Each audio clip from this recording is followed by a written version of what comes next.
17 years ago, I was thrust into this journey. I know a lot, I mean a lot, about what MS can do to your life. He grabbed my hand and he was so sad. He said, "You have multiple sclerosis." I couldn't pay the car note, I couldn't pay for the drugs and put food on the table and pay the mortgage and everything else that had to be done. 17 years later, I am legally blind. We find ourselves homeless. MS and everything that it can do to you.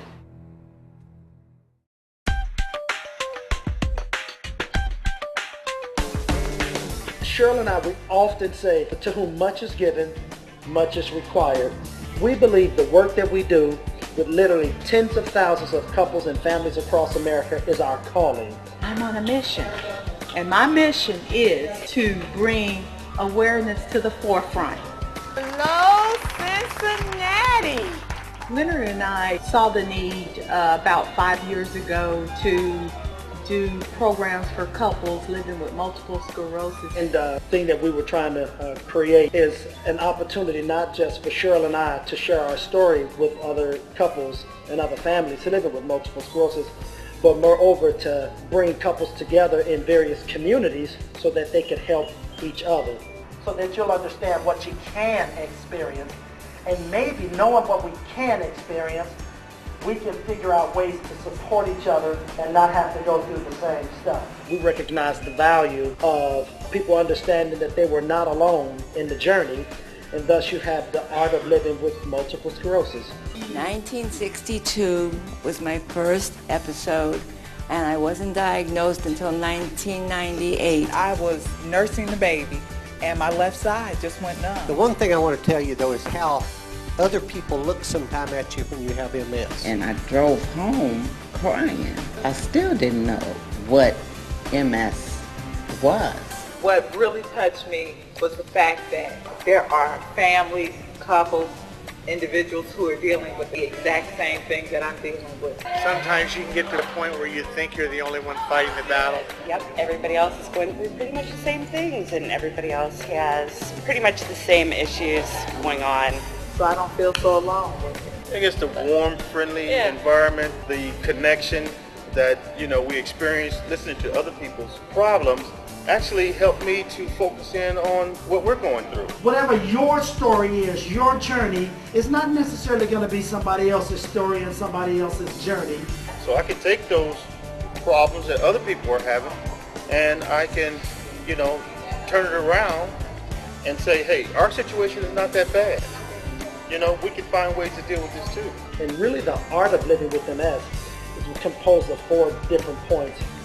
Making one another's day, recognizing that MS is what it is, understanding that while each of us may have challenges, our challenges may very well be different from each other, helping couples to understand how to be ever present in the relationship, aware of each other's feelings. And we talk a lot about good communication skills, effectively listening, crisis management, and conflict resolution. And I can try to practice it when we do have those difficult times where we're trying to understand each other. One thing that I would suggest is that they face this diagnosis together as a team. We've been diagnosed for 17 years. I'm not physically diagnosed, but I've been living with her ever since she's been diagnosed, so we kind of use that expression for us. It was the first program that we've ever been to where we've addressed MS as a partnership, and that was wonderful. Together, everyone achieves more. And the thing that was also really helpful was the breakout groups. I love the breakouts where they take those people who don't have MS in one room and those people who have MS stay in the other room, and you can have a breakout conversation about what you feel, what your feelings are, and stuff like that. Sitting face to face and being able to talk to people who all shake their head and go, yeah. Gave us a chance to air some of our feelings and some of our concerns, some of our challenges. I really like that, because then I can say what I want to say. You cannot be both pitiful and powerful at the same time.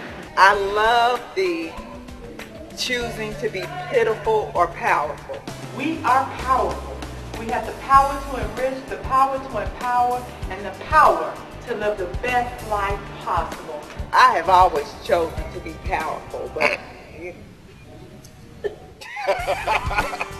when I was diagnosed 17 years ago, yes, I was afraid and kind of scared, but the vision of the National Multiple Sclerosis Society and going to patient programs empowered Leonard and I with the information and the knowledge that we needed to live the best life possible. We may have MS, but MS does not have us. This was our first program since being diagnosed just last year, and it was a good one.